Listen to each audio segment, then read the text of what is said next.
Donc, première table ronde autour du transport. Quand on a préparé cette table ronde, l'idée c'était de se dire que le transport, ça représente une grosse part de l'accidentologie de la profession.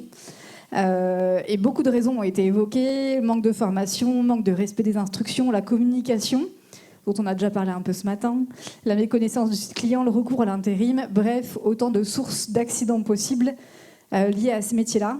Et donc c'est ce qu'on va essayer de creuser comme sujet cet après-midi. Et donc on va accueillir pour parler de ce sujet Jérôme Bessière de la FNTR, Olivier Gouiran du groupe Charles André et Arnaud Lévy de Liber Distribution et Services. Vous pouvez vous installer où vous voulez.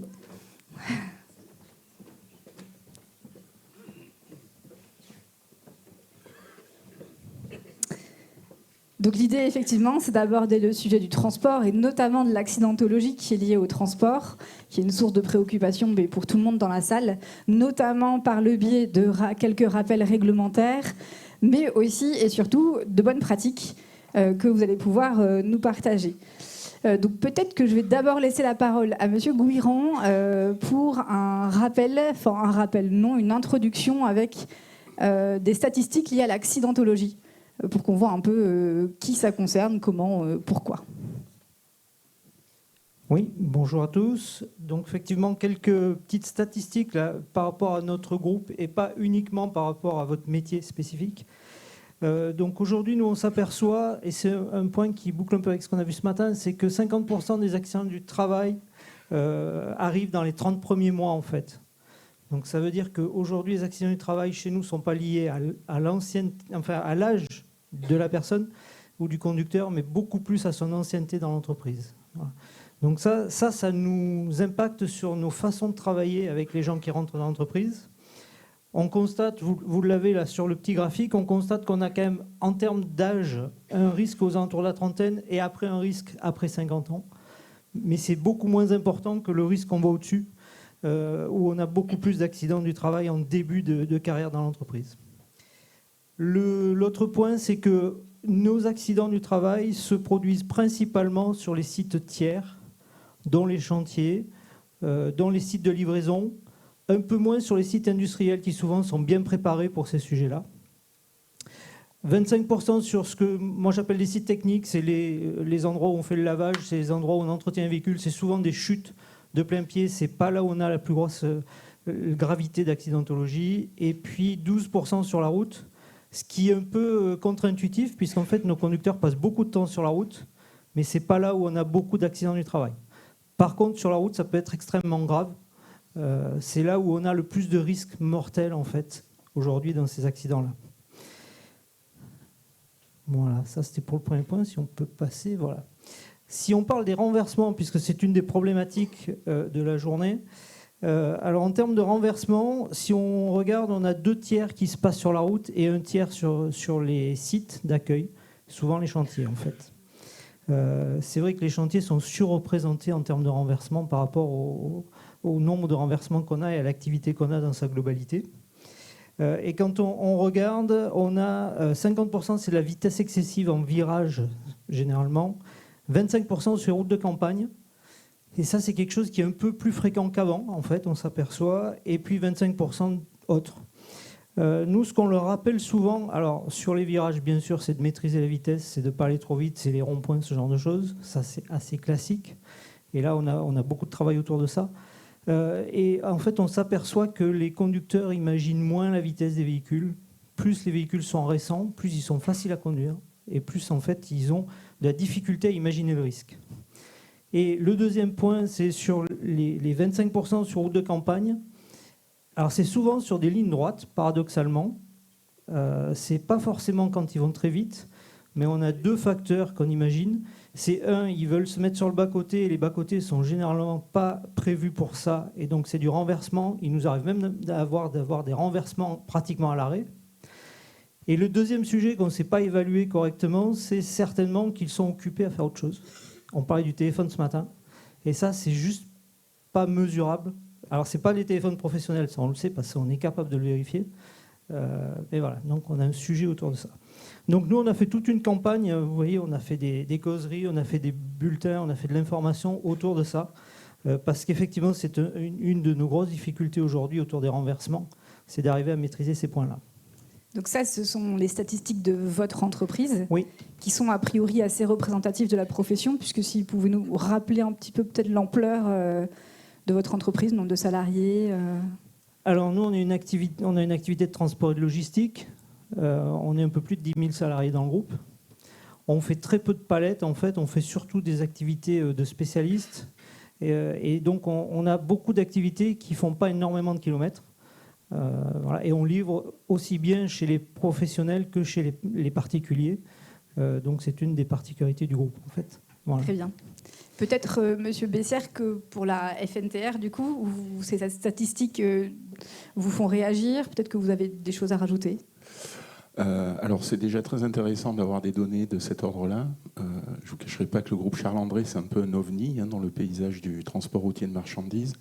On a 98% des entreprises qui ont moins de 50 salariés. Donc à partir de là, c'est vrai que la typologie est vraiment différente.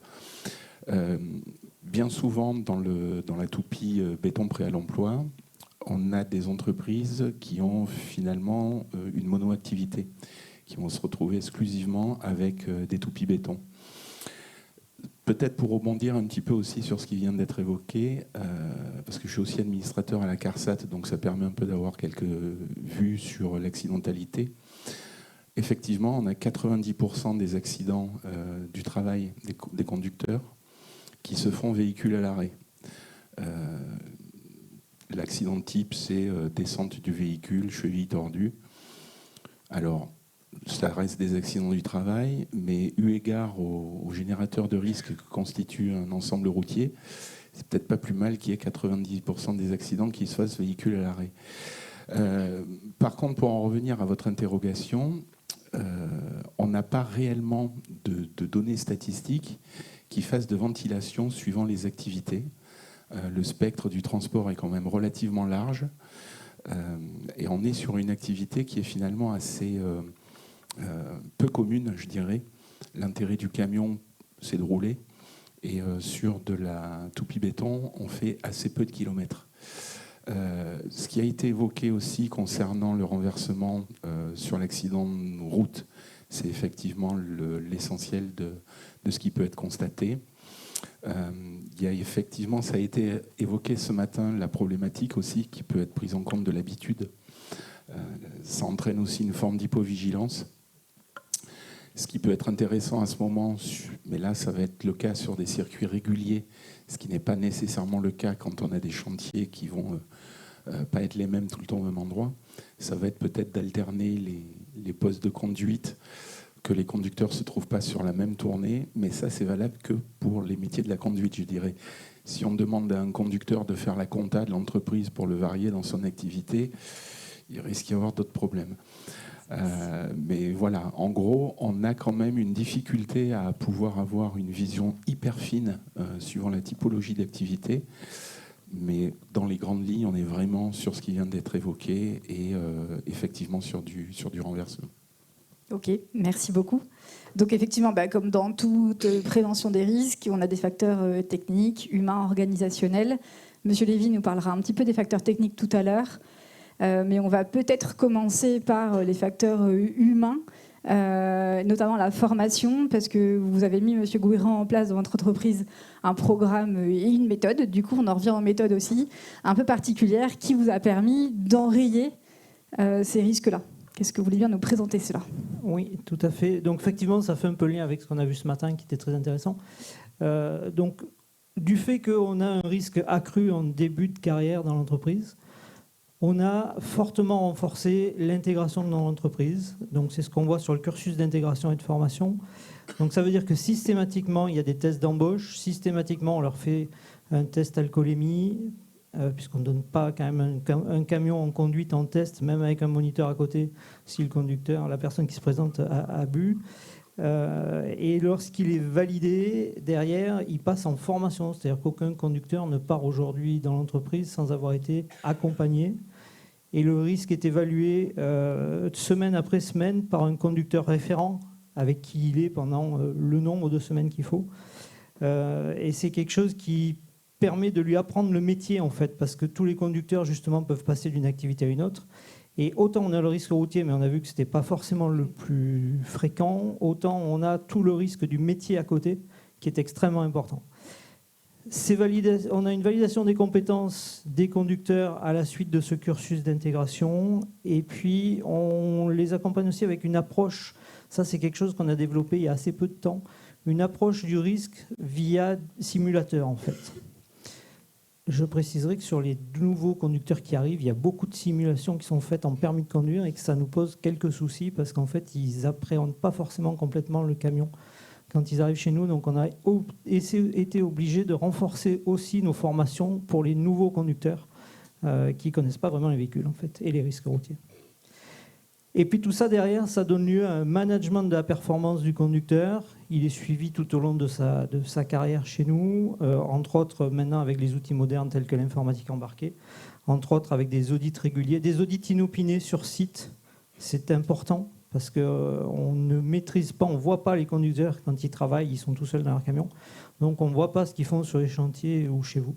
Et donc on accompagne ça avec des audits sur site. Et puis, on fait un petit peu d'animation autour des challenges conducteurs de façon à récompenser les meilleurs conducteurs. On en parlait ce matin, comment on relance régulièrement le sujet. Voilà. Et puis, bien sûr, des tests de drogue et d'alcool régulièrement. Je rajouterai que sur les tests de drogue et d'alcool, on s'aperçoit qu'aujourd'hui, on a 5 fois plus de cas de drogue que de cas d'alcool, où aujourd'hui, c'est pratiquement plus le sujet, en fait. Voilà, pour faire un tour rapide du paysage de la partie, justement, formation et accompagnement. Et donc, ce programme que vous avez mis en place, vous avez constaté, vous, une baisse du taux de fréquence, par exemple, des accidents Alors, c'est un programme qui existe depuis déjà longtemps, qu'on fait évoluer au fur et à mesure en fonction des nouvelles technologies, en fonction des nouveaux candidats également, parce qu'on s'aperçoit que la compétence aujourd'hui n'est pas la même qu'il y a quelques années. Donc, effectivement, on a vu une amélioration. Ce qu'il y a, c'est que comme il y a du turnover, on est plutôt sur un palier aujourd'hui, mais on voit que si on relâche cette façon de faire, en fait, tout de suite, ça remonte. Donc c'est pour ça qu'on est obligé de rester là-dessus. Et après, il y a toute la partie technique qui peut nous aider pour la suite.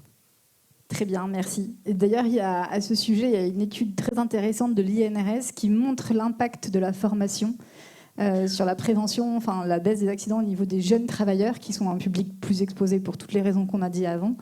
Ça a été mené pendant 5 ans, dans des CFA notamment, et ça montre l'impact très clair de la formation sur les accidents et les comportements à risque.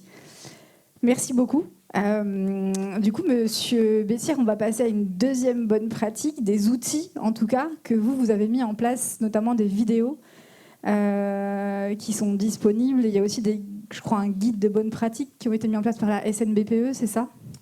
Alors en fait, on a une commission commune avec le SNBPE, FNTR SNBPE, et c'est vraiment quelque chose de très concret, de très productif. On a pu établir des documents de rappel effectivement de bonnes pratiques, et ça a quand même un très grand intérêt, c'est d'avoir finalement des documents qui sont cologotés. C'est-à-dire qu'on va avoir des documents qui vont parler à la fois aux transporteurs, aux conducteurs, mais aussi aux chargeurs et pourquoi pas aux clients, aux destinataires avec les chantiers. Il ne faut pas perdre de vue que c'est surtout là qu'on a des accidents, comme l'a évoqué précédemment le monsieur de Charles-André. On a trois documents qui sont aujourd'hui validés ou en voie de l'être. On a un document qui rappelle tout ce qui concerne la réglementation sur les temps de conduite, puisque c'est quelque chose qui est très, très surveillé, Dieu merci, au niveau de l'exercice de la profession de conducteur. On a un document sur les EPI, les équipements de protection individuelle, et on a aussi en cours de validation un document sur les équipements. Alors, théoriquement, on dit obligatoire, mais on va aussi plus sur de l'aspect pratico-pratique, ce qui fait qu'on peut aller au-delà finalement de la simple, entre guillemets, réglementation sur le sujet. Et là aussi, ça permet d'avoir quelque chose qui est très parlant, parce qu'on peut avoir finalement, de toute bonne foi, des interprétations qui divergent entre un conducteur dont c'est le métier, qui sait exactement quels horaires il doit faire. Si on va lui demander de faire une tournée supplémentaire pour une raison X ou Y, des fois ça ne passe pas réglementairement parlant. Ce qui va avoir des incidences notamment sur l'assurance en cas d'accident et principalement qui va avoir des incidences sécuritaires.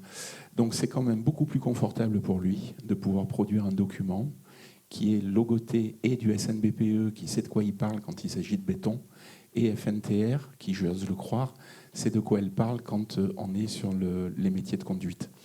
Donc c'est vraiment quelque chose qui est super intéressant, qui est très apprécié de nos professionnels. Je pense que c'est le cas aussi pour le SNBPE, sans quoi je ne serais pas en train de vous parler. Donc c'est vraiment quelque chose qui va dans le bon sens. Et justement, tout à l'heure, vous disiez que 80% des accidents, c'était de la montée-descente de véhicules, principalement, en tout cas véhicules à l'arrêt. Et donc, il y a des vidéos qui ont été tournées sur ce sujet. Enfin, c'est très pratico-pratique, quoi. Ça adresse des risques spécifiques. Alors, c'est 90%. Et oui, il y a effectivement des productions à ce niveau-là, que ce soit de la part du SNBPE.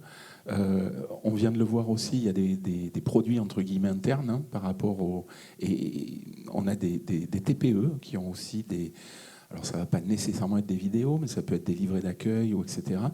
Mais il y a des gros paradoxes là-dessus. Quand on voit que par exemple, on a donc 90% des accidents qui se font, allez, pour schématiser, à la montée ou à la descente des véhicules, je vous mets au défi de trouver un pictogramme, un autocollant, qu'on puisse mettre sur une cabine et qui rappelle qu'il faut 3 points d'attache pour monter ou descendre. Ça n'existe pas, sauf peut-être en produit maison. Nous, on a une pratique qui est que l'on met une espèce de scotch jaune fluo sur les barres d'appui pour leur rappeler qu'ils doivent s'en servir. Alors, c'est très bien, mais c'est aussi quelque chose qui se fait par défaut. Il n'y a pas de pictogramme qui existe là-dessus. Alors, non, il n'y a pas de pictogramme réglementaire, on est bien d'accord. Pas de pictogramme réglementaire, mais je rebondis là-dessus. Il y a une étude qui a été menée en industrie sur de mettre des stickers en forme de main, les plus basiques que vous pouvez trouver, sur les points d'appui à tenir. Cette étude a montré que ça marchait, les gens tenaient plus la rampe, mais surtout que ça tenait dans le temps. Parce qu'on peut se dire que c'est une incitation et qu'on ne va plus la voir, ben ça marche. Bon, peut-être que alors, là-dessus, si ça je rejoint les stickers jaunes. C'est une très bonne chose hein, que les choses soient claires. Mais vous avez les autocollants sur la vitesse réglementaire, sur les angles morts, sur des fois la boutique en question. Enfin, les camions, ça ressemble un peu à des camping-cars qui ont fait le tour de l'Europe, avec à chaque fois l'écusson de ce qu'ils ont visité. Et ça devient un petit peu délicat en termes de visibilité et de lisibilité. Oui, c'est vrai que c'est utile que si c'est visible. Effectivement, si c'est perdu dans la masse, ça ne marche pas. Très bien, merci beaucoup. Et du coup, maintenant, on va passer un petit peu aux facteurs techniques aussi qui permet de réduire ce risque. Et je passe la parole à Monsieur Lévy. Merci. Bonjour à tous. Donc, Arnaud Lévy, moi je suis le directeur de l'activité béton chez Liber. Alors ça m'a fait rire. Tout à l'heure, j'ai vu directeur technique béton. C'est assez marrant sur la première fiche. Oui. Alors, je vais rebondir tout de suite à ce que vous disiez. En fait, on a à chaque fois des solutions techniques quand on peut identifier le problème. Et c'est le premier sujet qu'on a aujourd'hui. Je suis très heureux de pouvoir partager avec vous vos statistiques, notamment ceux de GCA. Mais j'ai échangé avec certains d'entre vous également. Vous avez tous dans vos sociétés des statistiques sur les accidents. Malheureusement, concernant le béton, on a du mal à avoir vraiment une statistique claire sur les accidents qu'on a sur les véhicules. Donc, on a du mal à réagir en conséquence. Pour prendre l'exemple concret où effectivement nos chauffeurs, les 3 dernières marches du camion, ils les sautent. Souvent, ils atterrissent sur 1,5 pied, ce qui provoque l'arrêt maladie avec une cheville bien foulée. Il y a des solutions techniques. On peut prendre des camions avec une cabine basse qui est beaucoup plus proche du sol. Solution technique possible, mais également avec des inconvénients puisqu'on va réduire l'accessibilité chantier de nos véhicules. Donc il y a toujours ce genre de solution. En tout cas, je me suis retrouvé avec peu de statistiques, mais tout de même des choses à vous présenter.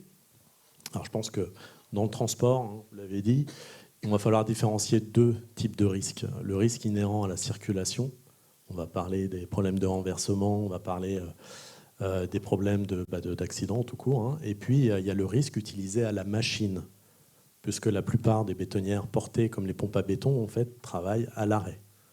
Alors, il faut bien séparer ça.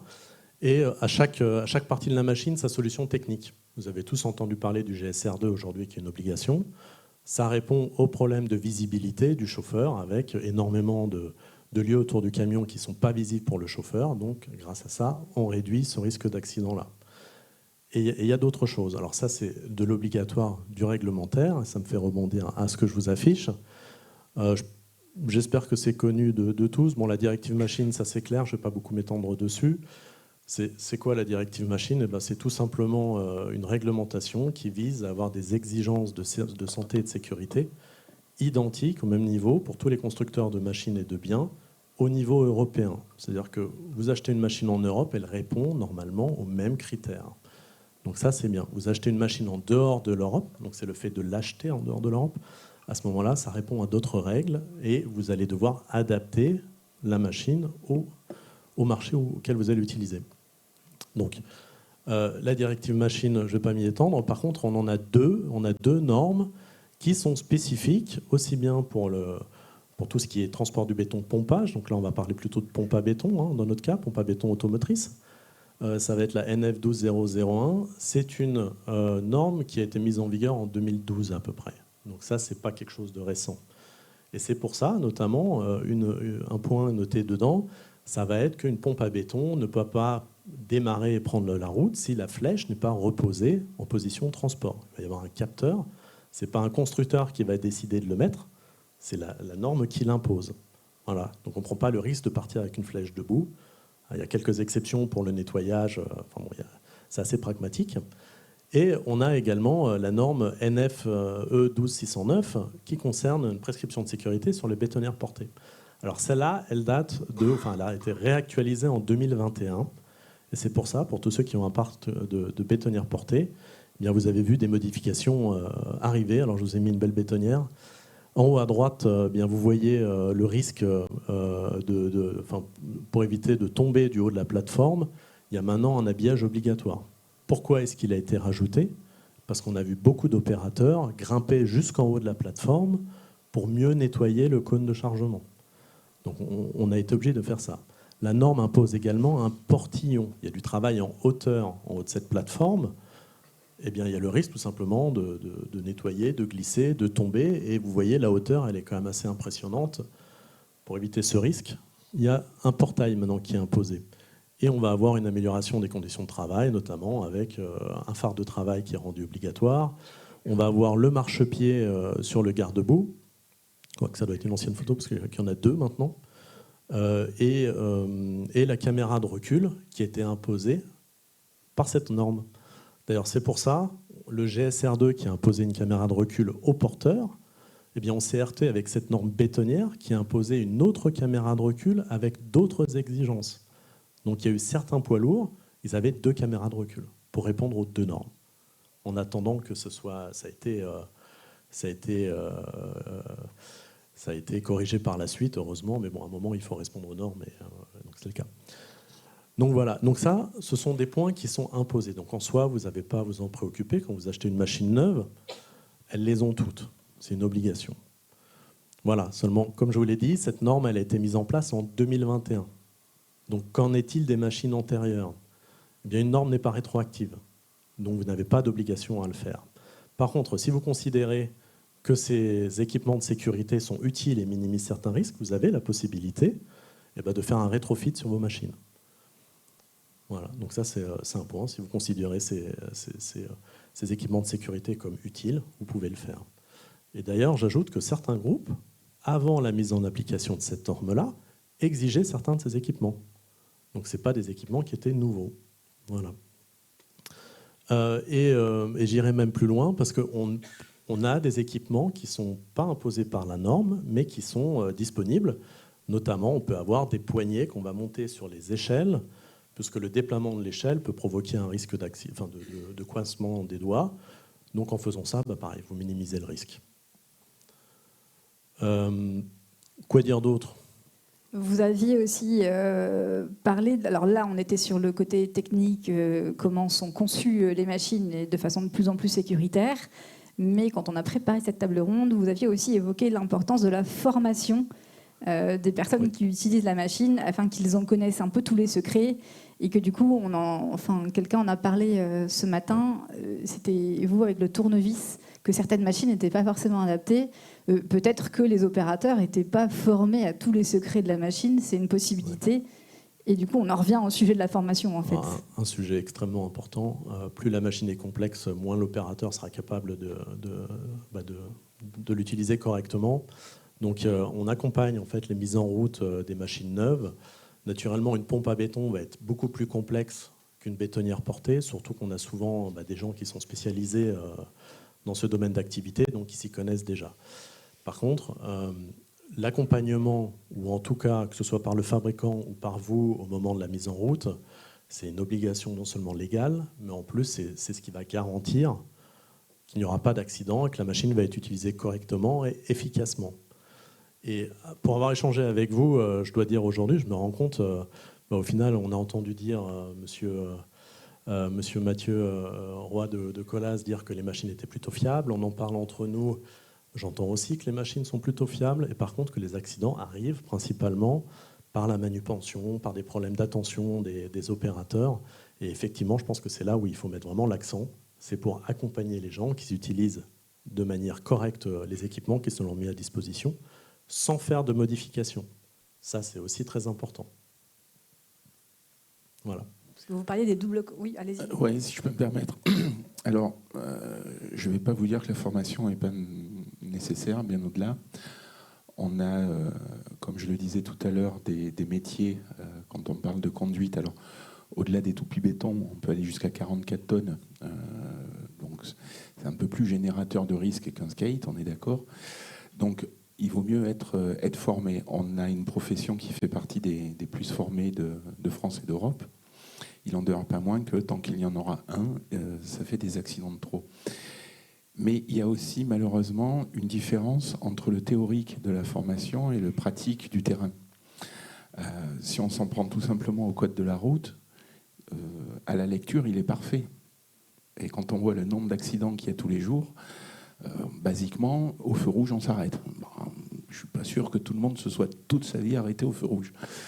Ce que je veux dire aussi, au-delà de ça, on a parlé ce matin des passeports. Il y a le passeport béton que doivent suivre les conducteurs avant d'arriver sur chantier, dans lesquels ils s'engagent à ne pas toucher la benne pour vider le béton. Et on a bien souvent des cas où, arrivé sur chantier, on dit au conducteur, écoute, il n'y a personne pour vider la benne, donc ou tu la vides ou tu t'en vas. Et là, on est réellement sur quelque chose qui est potentiellement accidentogène. Donc, je ne suis pas là pour faire de jugement, hein, c'est simplement un état de fait.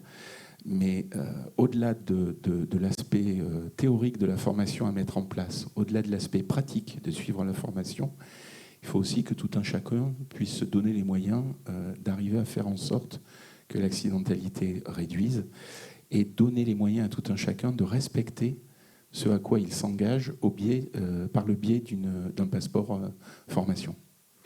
Ça me fait... J'aimerais juste rebondir dessus parce que c'est un excellent point. J'entends souvent, notamment concernant les pompes à béton, que quand le chauffeur arrive sur un chantier, des fois, il n'y a pas assez de place pour mettre la machine. Et en fait, le chauffeur, c'est lui qui va prendre la décision de faire ou pas faire le chantier. Et souvent, il n'est pas à même de résister à la pression du client de décider d'annuler un chantier important. Donc ça, c'est tout un process qui va... Du client et aussi, il faut quand même bien le reconnaître, hein, de l'employeur qui veut lui dire « mais qu'est-ce que tu fous avec le béton plein là ?» C'est la notion de droit de retrait. C'est ça hein, dont on parle, la notion de droit de retrait qui existe et qui n'est pas forcément simple à appliquer.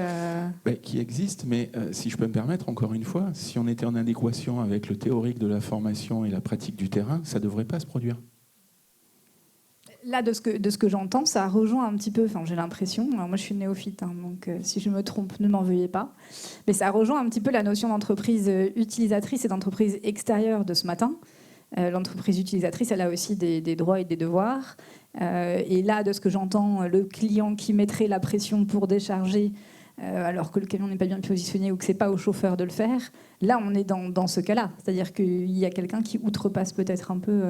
On est aussi dans les règles dont on parlait ce matin, que l'on applique ou qu'on n'applique pas. Ou qu'on s'applique qu'à soi et qu'on applique moins aux entreprises extérieures parce que ça nous semble nous regarder moins. Peut-être aussi. Okay. Très bien. Vous vouliez rebondir, monsieur? Non, je pensais que vous aviez quelque chose à dire. Très bien.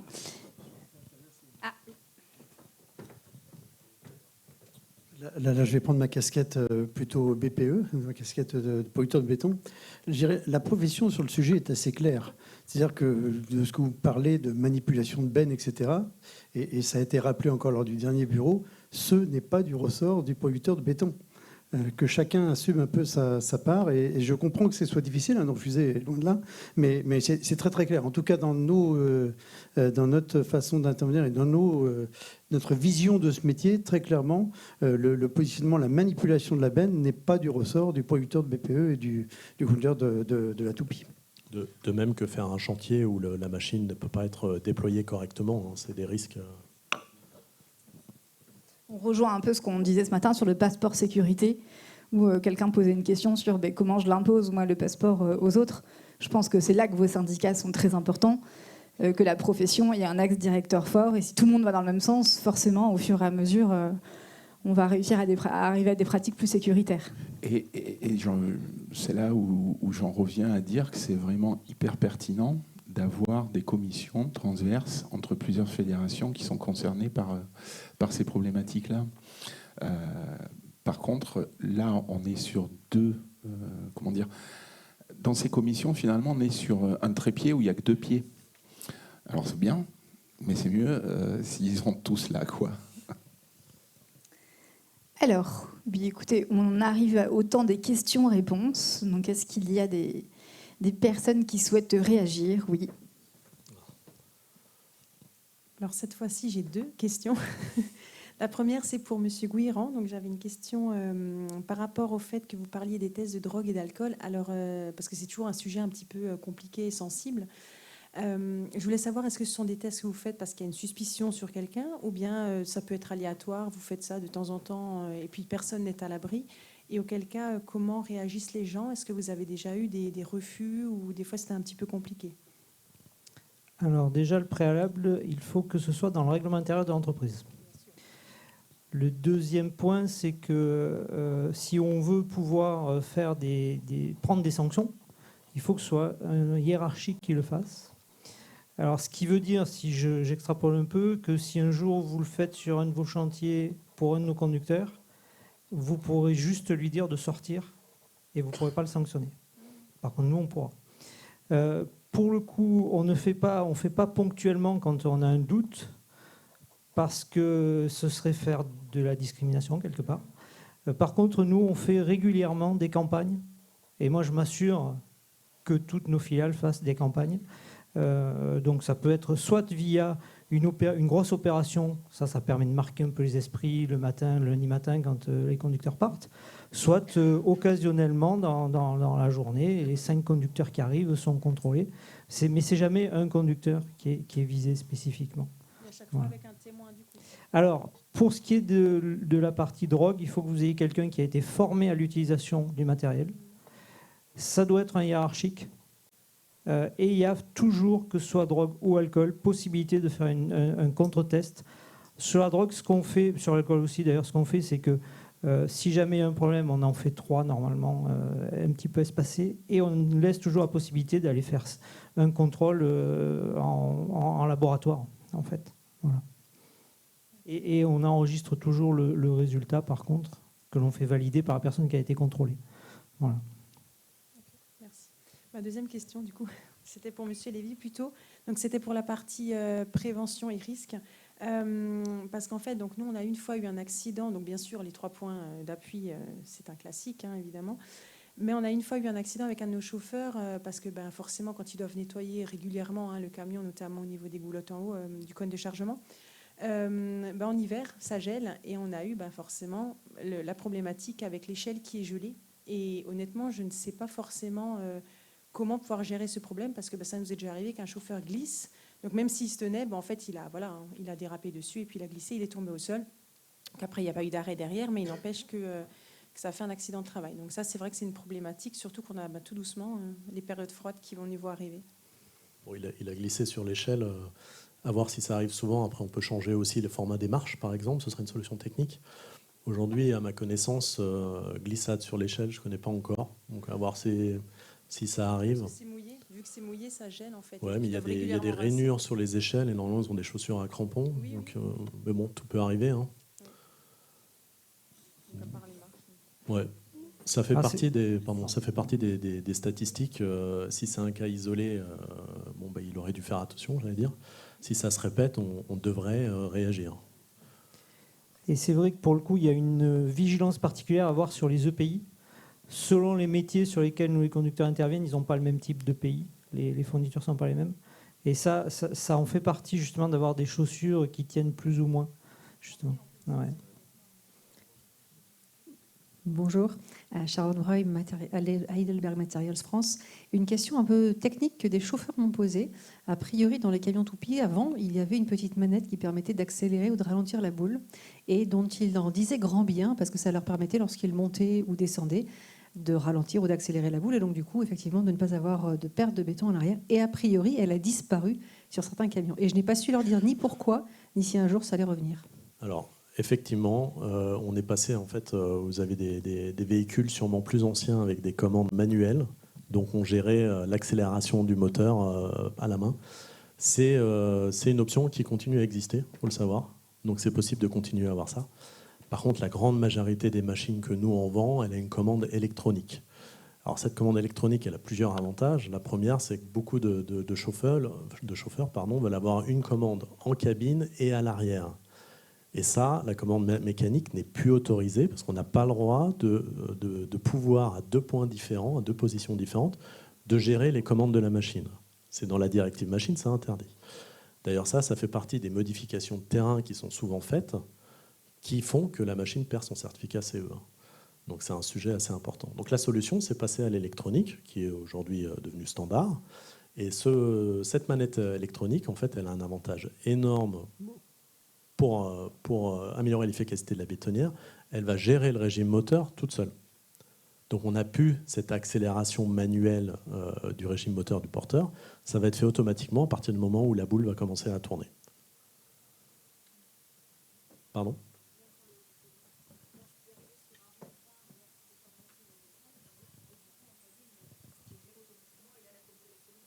Le fait toute seule, ouais, c'est ça, exactement ça. Alors avant, ils avaient plus de flexibilité, notamment ils pouvaient tourner toujours à plein régime. Et en pratique, alors on arrive dans la pratique, quelqu'un qui va un peu peut-être trop charger sa bétonnière ou quelqu'un qui va aller en côte, il va avoir le problème de perte de béton sur la route. Les chauffeurs expérimentés, ils mettent le gaz à fond, comme ça tourne plus vite, ça va pousser le béton à l'avant et ils n'en perdront pas sur la route. Chose qui n'est plus possible avec l'électronique. Alors, on a une autre question par ici. Bonjour, Amina Amraoui, coordinateur sécurité chez Cemex. Une petite question, deux questions pour M. Lévy. Enfin, c'est des questions plutôt techniques. Hein. Donc, une première plutôt sur la partie pompage. Aujourd'hui, c'est vrai que sur une pompe à béton, nos techniciens de pompage sont amenés à circuler, donc ils sont amenés à faire des travaux en hauteur parfois. Est-ce que c'est une thématique, vous en tant que concepteur, constructeur de machine, vous tenez en compte, notamment pour les améliorations, tout ce qui est travaux en hauteur, parce que parfois on peut faire des interventions en hauteur, notamment sur des couronnes, en cas de pompage, en cas de formation de bouchons, pardon. Et c'est vrai qu'aujourd'hui, il n'y a pas de solution technique apportée à part former nos gars, porter un harnais. C'est vrai que ce n'est pas la solution idéale. Oh. Ça, c'est la première question. Okay. Deuxième question concernant plutôt les camions Toupie. C'est vrai qu'on a une problématique, notamment lors des nettoyages en fin de journée. On voit pas mal de chauffeurs monter. Alors c'est bien, maintenant on a un garde-corps, on a la partie, on va dire, qui vient, on va dire, supprimer le risque de chute de hauteur.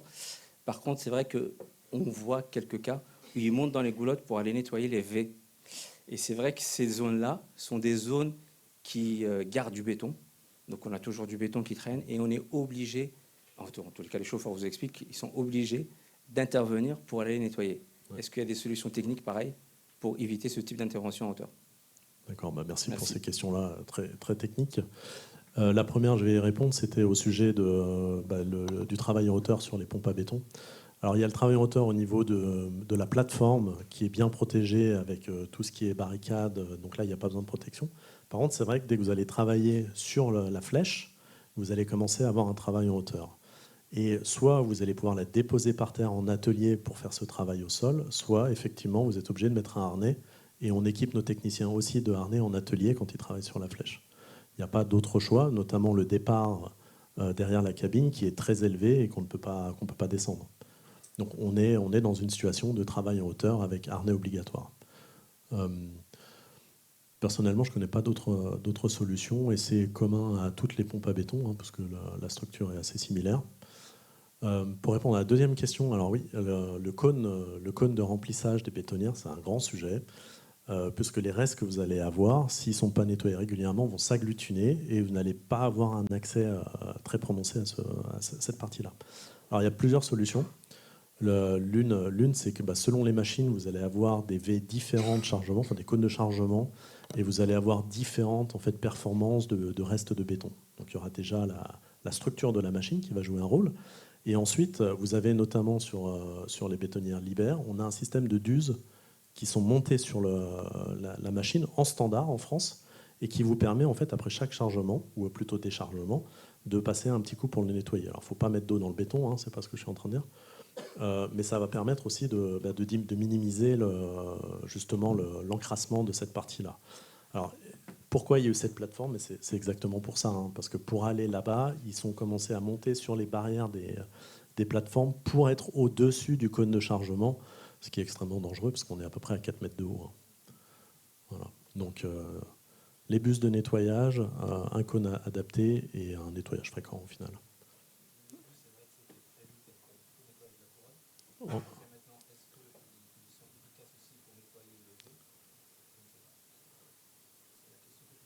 Ouais, je pourrais vous contacter à côté pour plus de détails, mais j'entends peu. Ils ont des plateformes qui font le tour de la goulotte à l'arrière. Oui.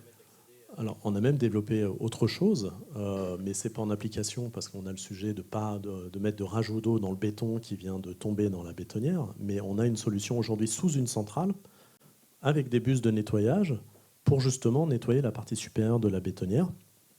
Et ça évite au chauffeur justement à chaque fois de monter en haut, de passer son petit coup manuellement et de devoir redescendre. Et à travers ces bus montés directement sous le cône de déchargement de la centrale, eh bien vous économisez le risque de monter et de descendre, et vous économisez en plus le temps que vous mettez à monter et à descendre.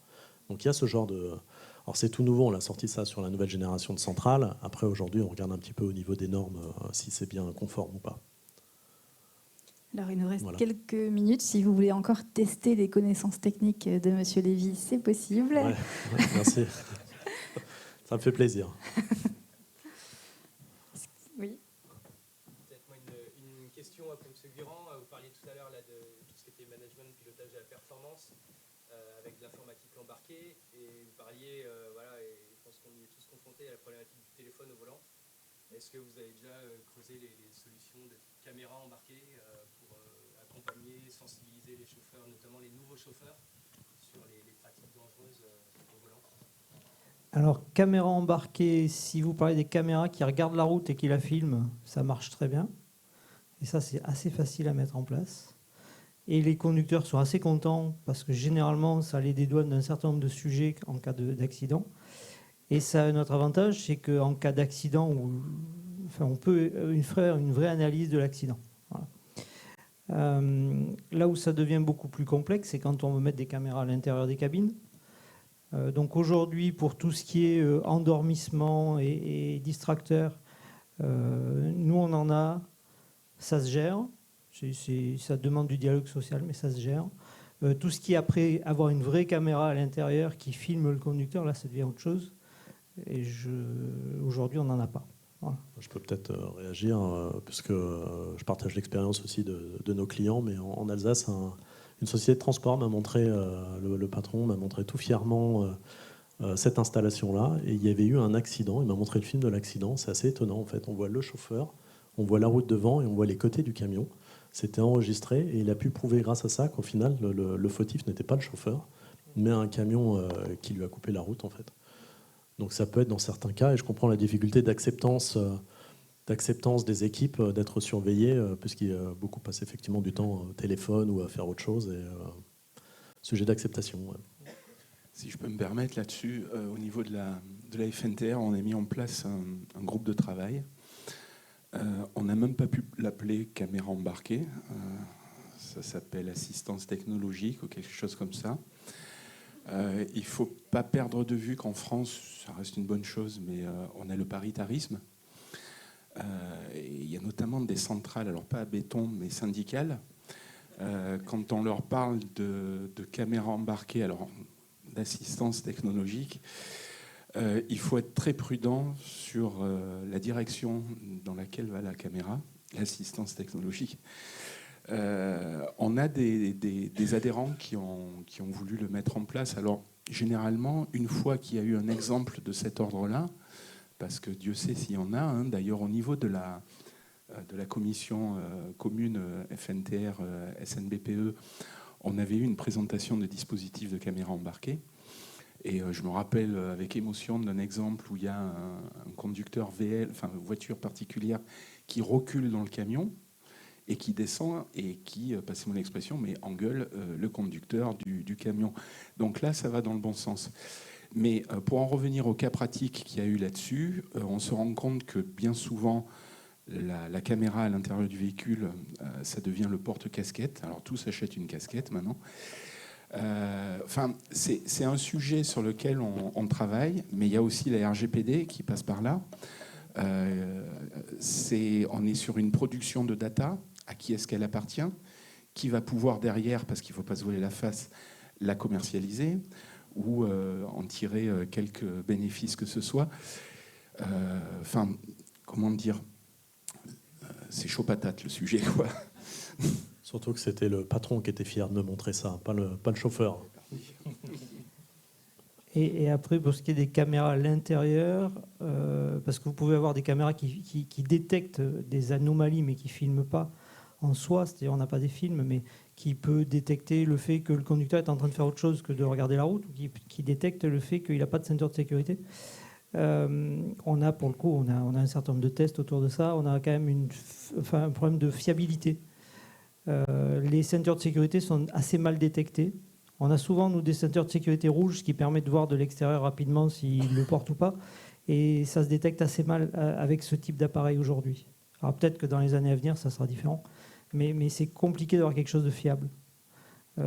J'ai aussi en tête, dans les tests qu'on a fait, un conducteur qui aimait bien conduire et chanter en même temps. Et il était détecté comme fatigué parce qu'il bâillait beaucoup. Voilà. Bon, voilà. Donc on a beaucoup de faux positifs en fait sur ces sujets-là. Donc c'est pas abouti. Merci. Si jamais il y avait une dernière question, on a encore 2 minutes. Et sinon, eh bien, on va vous remercier, messieurs, pour vos interventions. Merci à vous. Merci.